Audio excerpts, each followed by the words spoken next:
ನಮಸ್ಕಾರ ವಿದ್ಯಾರ್ಥಿಗಳೇ, KCET ಹಾಗೂ ನೀಟ್ ವಿದ್ಯಾರ್ಥಿಗಳಿಗೆ ಮತ್ತೊಂದು ವಿಡಿಯೋಗೆ ಸ್ವಾಗತ. ಸೊ ಡೈರೆಕ್ಟಾಗಿ ಅಪ್ಡೇಟ್ ಏನು ಅಂತ ನೋಡ್ಕೊಳ್ಳೋಣ ವಿದ್ಯಾರ್ಥಿಗಳೇ. ಬಟ್ ಅದಕ್ಕಿಂತ ಮೊದಲು ಯಾರಾದರೂ ನಮ್ಮ ಚಾನಲ್ಗೆ ಸಬ್ಸ್ಕ್ರೈಬ್ ಆಗದೇ ಇದ್ದರೆ ಇನ್ನೂ ಕೂಡ ಪ್ಲೀಸ್ ಸಬ್ಸ್ಕ್ರೈಬ್ ಆಗಿಬಿಡಿ, ಹಾಗೆ ಒಂದು ಲೈಕನ್ನು ಕೊಟ್ಬಿಡಿ. ಸೊ ಮೊದಲನೇದಾಗಿ ಫಸ್ಟ್ ಅಪ್ಡೇಟ್ ಏನು ಅಂತ ಹೇಳಿದರೆ, BAMS ಆಪ್ಷನ್ ಎಂಟ್ರಿ ಯಾವಾಗ ಸ್ಟಾರ್ಟ್ ಆಗುತ್ತೆ. ಸೊ ಇದಕ್ಕೆ ಸಂಬಂಧಪಟ್ಟಂಥ KA ಕಡೆಯಿಂದ ಇನ್ನೂ ಸೀಟ್ ಮೆಟ್ರಿಕ್ಸನ್ನೇ ರಿಲೀಸ್ ಮಾಡಿಲ್ಲ. ಸೊ ಇವತ್ತು ಸಂಜೆ ಒಳಗಡೆ ಸೀಟ್ ಮೆಟ್ರಿಕ್ಸ್ ರಿಲೀಸ್ ಆಗುತ್ತೆ, ಸಾಧ್ಯತೆ ಜಾಸ್ತಿ ಇದೆ. ಹಾಗೆ ನಾಳೆ ಏನು 29th ನಾಳೆ ಸಾಯಂಕಾಲವರೆಗೆ ನಿಮ್ಗೆ ಆಪ್ಷನ್ ಎಂಟ್ರಿ ಲಾಸ್ಟ್ ಟೈಮಿಂಗು. ಇದನ್ನೆಲ್ಲ ನೋಡಿದರೆ ಸ್ನೇಹಿತರೆ ಎಕ್ಸ್ಟೆಂಡ್ ಆಗುತ್ತೆ, ಬಿಕಾಸ್ ಒನ್ ಡೇದಲ್ಲಿ ಏನು ಆಪ್ಷನ್ ಎಂಟ್ರಿ ಮಾಡಲಿಕ್ಕೆ ಆಗಲ್ಲ. ಸೊ ಆಬ್ವಿಯಸ್ಲಿ ಮಿನಿಮಮ್ 2 days ಕೊಡಲೇಬೇಕಾಗತ್ತೆ. ಸೊ KA ಕಡೆಯಿಂದ ಏನು ಕೌನ್ಸಿಲಿಂಗ್ ಪ್ರೊಸೆಸನ್ ಡೇಟ್ ಸ್ವಲ್ಪ ಒನ್ ಟು 2 days ಎಕ್ಸ್ಟೆಂಡ್ ಆಗುತ್ತೆ, ಎಲ್ಲ ಸೂಚನೆ ಸಿಗ್ತಾ ಇದೆ. ಹಾಗೆ ನಾನು ನಿಮಗೆ ಇಲ್ಲಿ ಒಂದು ಸರ್ಕ್ಯುಲರ್ ತೋರಿಸ್ತೀನಿ ನೋಡಿ. MCC ಕೌನ್ಸಿಲಿಂಗ್ ಒಂದು ಸರ್ಕ್ಯುಲರ್ ಬಂದಿದೆ. ಸೊ ಏನಂತ ಹೇಳಿದ್ರೆ ಡೇಟ್ ಎಕ್ಸ್ಟೆಂಡ್ ಆಗಿದೆ. ಸೊ ಮೊದಲೇ 31st July ಅಂದರೆ ಈ month 31st final result first round ಬಿಡಬೇಕಿತ್ತು. ಬಟ್ ಇವಾಗ ಬಂದಿರೋ ಅಪ್ಡೇಟ್ ಪ್ರಕಾರ ನೋಡಿ, final result declaration date 3rd to 4th ಅಂದರೆ 3rdಗೆ ಪ್ರೊವಿಷನಲ್ಲು, 4thಗೆ ಫೈನಲ್ ರಿಸಲ್ಟ್ ಅಂತ ಆಗುತ್ತೆ. ಸೊ ಅಂತ ಹೇಳಿದರೆ ನಮ್ಮ ಈ KCETದು ಕೂಡ ಡೇಟ್ ಎಕ್ಸ್ಟೆಂಡ್ ಆಗುತ್ತೆ. ಸೊ ಅದ್ರ ಬಗ್ಗೆ ಏನು ವರಿ ಆಗಬೇಡಿ. ಸೊ ಅದಕ್ಕೋಸ್ಕರ ನಾನು ಹೇಳ್ತಿದ್ದೀನಿ ಸ್ನೇಹಿತರೆ, ಏನು ಅಂತ ಹೇಳಿದರೆ BAMS ಆಪ್ಷನ್ ಎಂಟ್ರಿ ಇವತ್ತು ಒಳಗಡೆ ಬರುತ್ತೆ, ಸೀಟ್ ಮೆಟ್ರಿಕ್ಸ್. ಹಾಗಾಗಿ ನಿಮ್ಗೆ 1 ಡೇದಲ್ಲಿ ಕಂಪ್ಲೀಟ್ ಮಾಡಲಿಕ್ಕಾಗಲ್ಲ. ಸೊ ಡೇಟ್ ಎಕ್ಸ್ಟೆಂಡ್ ಆಗುತ್ತೆ, ಅದ್ರ ಬಗ್ಗೆ ಏನು ವರಿ ಆಗಬೇಡಿ.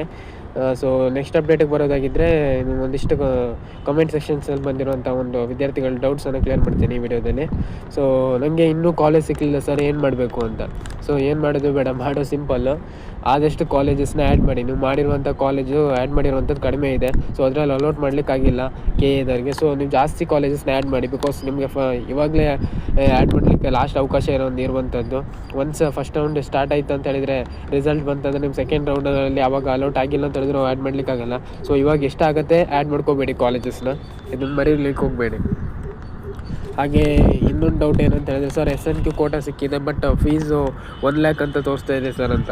ಸೊ ಇದಕ್ಕೆ ವರಿಯಾಗುವಂಥ ಅವಶ್ಯಕತೆ ಇಲ್ಲ, ಬಿಕಾಸ್ ಇದು ಮಾಕ್ ರಿಸಲ್ಟಲ್ಲಿ ಯಾವಾಗಲೂ ಈಗ ತೋರಿಸುತ್ತೆ. ನಿಮ್ಗೆ ಫಸ್ಟ್ ರೌಂಡ್ ರಿಸಲ್ಟ್ ಬಂದ ನಂತರ ಆವಾಗ SNQ ಸಿಕ್ಕಿದರೆ ಆಗಲೇ ನಿಮಗೆ ಕರೆಕ್ಟಾಗಿ ತೋರಿಸುತ್ತೆ. ಇವಾಗ ಏನು ಮಾಕಲ್ಲಿ ಇದೇ ಟೈಪ್ ತೋರಿಸುತ್ತೆ, ಲಾಸ್ಟ್ ಇಯರು ತೋರಿಸಿತ್ತು, ಪ್ರತಿ ವರ್ಷವೂ ತೋರಿಸುತ್ತೆ. ಇದೇನು ಪ್ರಾಬ್ಲಮ್ ಇಲ್ಲ, ಏನು ವರಿಯಾಗುವಂಥ ಅವಶ್ಯಕತೆ ಇಲ್ಲ. ಇನ್ನೊಂದು ಡೌಟ್ ಏನು ಅಂತ ಹೇಳಿದರೆ, ಮಾಕ್ ಅಲಾಟ್ಮೆಂಟಲ್ಲಿ ಸಿಕ್ಕಿರೋ ಸೀಟನ್ನು ಹೋಲ್ಡ್ ಮಾಡಬೇಕು, ಏನು ಮಾಡೋದು ಸರ್ ಅಂತ. ಏನೂ ಮಾಡೋದಿಲ್ಲ, ನಿಮ್ಗೆ ಆಪ್ಷನ್ಸ್ ಆಗಲೇ ಹೇಳಿದೆ ನಾನು, 4 ಚಾಯ್ಸಸ್ ಕೊಡ್ತಾರಂತ. ಸೊ ಚಾಯ್ಸ್ 2 ಸೆಲೆಕ್ಟ್ ಮಾಡಿಕೊಂಡ್ರೆ ನೀವು ಹೋಲ್ಡ್ ಮಾಡ್ಕೊಂಡು ನೆಕ್ಸ್ಟ್ ರೌಂಡಿಗೆ ಪಾರ್ಟಿಸಿಪೇಟ್ ಮಾಡ್ತಿದ್ದೀರಾ ಅಂತ ಅರ್ಥ, ಓಕೆನಾ. ಹಾಗೆ ಇನ್ನೊಂದು ಡೌಟ್ ಏನಂತ ಹೇಳಿದರೆ, ಫಸ್ಟ್ ರೌಂಡಲ್ಲಿ ಸಿಕ್ಕಿರೋ ಸೀಟನ್ನು ಹೋಲ್ಡ್ ಇಟ್ಕೊಂಡ್ರೆ ಏನು ಆ ನೆಕ್ಸ್ಟ್ ಡೇ ಕೂಡ ಪೇಮೆಂಟ್ ಮಾಡಬೇಕಂತ, ಅಂದರೆ ಅದ್ರ ಕೂಡಲೇ ಅದೇ ರೌಂಡಲ್ಲಿ ಪೇಮೆಂಟ್ ಮಾಡಬೇಕಂತ ಹೋಲ್ಡ್ ಮಾಡ್ತಿದ್ದಾಗಲೇ. ಇಲ್ಲ, ಹಾಗೇನಿಲ್ಲ, ನೀವು ಸೆಕೆಂಡ್ ರೌಂಡಲ್ಲಿ ಪೇಮೆಂಟ್ ಮಾಡಲಿಕ್ಕೆ ಕೇಳ್ತಾರೆ, ಸೆಕೆಂಡ್ ರೌಂಡಲ್ಲಿ ಮಾಡಬೇಕಾಗುತ್ತೆ, ಫಸ್ಟ್ ರೌಂಡಲ್ಲಿ ಮಾಡುವಂಥ ಅವಶ್ಯಕತೆ ಇರಲ್ಲ. ನಾನು ಇದಾಗಲೇ ಏನು ಹಳೆ ವಿಡಿಯೋದಲ್ಲಿ ಹೇಳಿದ್ದೀನಿ ಇದೆಲ್ಲ ವಿಷಯನ.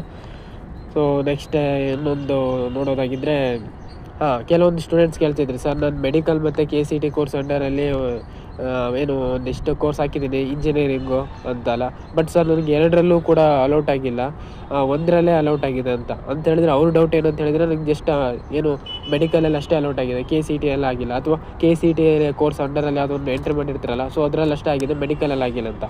ಸೊ ಅದು ಯಾಕಾಗಿಲ್ಲ ಅಂತ ಹೇಳಿದ್ರೆ, ಇವಾಗ ಕಂಬೈಂಡಾಗಿ ಅವ್ರು ಪ್ರೊಸೆಸ್ ಎಲ್ಲ ಮಾಡ್ತಿದ್ದಾರೆ. ಸೊ ನಿಮಗೆ ಇದು ಅದು 2ರಲ್ಲೂ ಯಾವುದಾದ್ರೂ ಒಂದು ಸಿಗುತ್ತೆ, ಓಕೆನಾ. ಸೊ ನೀವು ಫಸ್ಟ್ ಪ್ರಯಾರಿಟಿ ಯಾವ್ದು ಇಡ್ತೀರಾ ಅದರಲ್ಲಿ ಫಸ್ಟ್ ಚೆಕ್ ಮಾಡ್ತಾರೆ. ನೀವು ಮೆಡಿಕಲ್ ಇಟ್ಟಿದ್ರೆ ಮೆಡಿಕಲಲ್ಲಿ ನೀವು ಎಂಟ್ರಿ ಮಾಡಿರೋದ್ರಲ್ಲಿ ಅಲೌಟ್ ಮಾಡ್ಲಿಕ್ಕೆ ಆಗತ್ತಾ ನೋಡ್ತಾರೆ, ಆಗಿಲ್ವಾ, ಆಗ ಅವರು ಸೆಕೆಂಡ್ ನೀವು ಯಾವ್ದು ಕೊಟ್ಟಿರ್ತೀರ, ಫಾರ್ ಎಕ್ಸಾಂಪಲ್ KCET ಅಂಡರಲ್ಲಿ ಏನು ಇಂಜಿನಿಯರಿಂಗ್ ಕೊಟ್ಟಿದ್ರು ಅಂತ ಹೇಳಿದ್ರೆ ಇಂಜಿನಿಯರಿಂಗಲ್ಲಿ ಟ್ರೈ ಮಾಡ್ತಾರೆ. ಸೊ ಅಲ್ಲಿ ಅಲೌಟ್ ಮಾಡ್ಲಿಕ್ಕೆ ಟ್ರೈ ಮಾಡ್ತಾರೆ, ಓಕೆನಾ. ಸೊ ಇದು 2ರಲ್ಲಿ ಯಾವುದಾಗುತ್ತೆ ಅದು, ಹಾಗೆ 3rd ಯಾವ್ದು ಕೊಟ್ಟಿರ್ತೀರೋ ಅದರಲ್ಲಿ ಟ್ರೈ ಮಾಡ್ತಾರೆ, ಇಲ್ಲೂ ಆಗಿಲ್ಲ ಅಂದರೆ 3rd ಇದರಲ್ಲಿ ಟ್ರೈ ಮಾಡ್ತಾರೆ. ಸೊ ನಿಮಗೆ ಕೊಟ್ಟಿರೋದ್ರಲ್ಲಿ ಎಲ್ಲಕ್ಕೂ ಇದಕ್ಕೂ ಅಲೌಟ್ ಮಾಡಲಿಕ್ಕೆ ಆಗಲ್ಲ ಅವರಿಂದ. ಸೊ ಅದು ಇವಾಗ ಏನು ನ್ಯೂ ರೂಲ್ಸ್ ಅಂತ ಹೇಳ್ಬೋದು ಲಾಸ್ಟ್ ಇಯರಿಂದ. ಸೊ ಯಾವುದೋ 1ರಿಂದ ನಿಮಗೆ ಅಲೌಟ್ ಮಾಡ್ತಾರೆ. ಹಾಗೆ ಇವಿಷ್ಟು ಅಪ್ಡೇಟ್ ಆಗಿತ್ತು ಸ್ನೇಹಿತರೆ. ಸೊ ಇನ್ನೇನು ಎಕ್ಸ್ಟೆಂಡ್ ಆಗುತ್ತೆ, ವರಿಯಾಗೋ ಅವಶ್ಯಕತೆ ಇಲ್ಲ. ಸೊ ಆದರೂ ಕೂಡ ನೀವೆಲ್ಲ ನಾಳೆ ಲಾಸ್ಟ್ ಡೇಟ್ ಅಂತ ಕ್ಯೂಲರಲ್ಲಿ ಇದೆ, ಇಲ್ಲಿ ನೋಡ್ಬೋದು, ತೋರಿಸ್ತೀನಿ ನಿಮಗೆ, ಇಲ್ಲಿ ನೋಡ್ಬೋದು ನೋಡಿ, ನಾಳೆ ಲಾಸ್ಟ್ ಡೇಟ್ ಅಂತ ಇದೆ ಆಪ್ಷನ್ ಎಂಟ್ರಿಗೆ. ಸೊ ಯಾವುದಕ್ಕೂ ನೀವು ಎಲ್ಲ ಆಪ್ಷನ್ ಎಂಟ್ರಿ ಈಗ ಮಿಕ್ಕಿದ ಕೋರ್ಸ್ ಅವರೆಲ್ಲ ಮಾಡಿಟ್ಕೊಳ್ಳಿ, ಎಲ್ಲ ನೀವು ರೆಡಿಯಾಗಿರಿ. ಹಾಗೆ ಅಡ್ಮಿಷನ್ಗೂ ಕೂಡ ಎಲ್ಲ ರೆಡಿಯಾಗಿರಿ, ಏನೇನು ಡಾಕ್ಯುಮೆಂಟ್ಸ್ ಎಲ್ಲ ಬೇಕು ಎಲ್ಲ ರೆಡಿ ಇಟ್ಕೊಂಡು. ಸೊ ಏನು ಅಂತ ಹೇಳಿದರೆ ಒನ್ಸ್ ನಿಮಗೆ ಫಸ್ಟ್ ರೌಂಡ್ ರಿಸಲ್ಟ್ ಹೊರಗಡೆ ಬಂದು ಅನೌನ್ಸ್ ಆಗಿ ನಿಮಗೆ ಪ್ರೊಸೀಜರ್ ಸ್ಟಾರ್ಟ್ ಆಯ್ತು ಅಂತ ಹೇಳಿದರೆ ಜಸ್ಟ್ 3 to 4 ಏನು ವರ್ಕಿಂಗ್ ಡೇಸ್ ಕೊಡ್ತಾರೆ. ಸೊ ಆ ಡೆಡ್ಲೈನ್ ಒಳಗಡೆ ನೀವೆಲ್ಲ ಅಡ್ಮಿಷನ್ಸ್ ಪ್ರೊಸೆಸ್ನ ಕಂಪ್ಲೀಟ್ ಮಾಡ್ಕೋಬೇಕಾಗತ್ತೆ.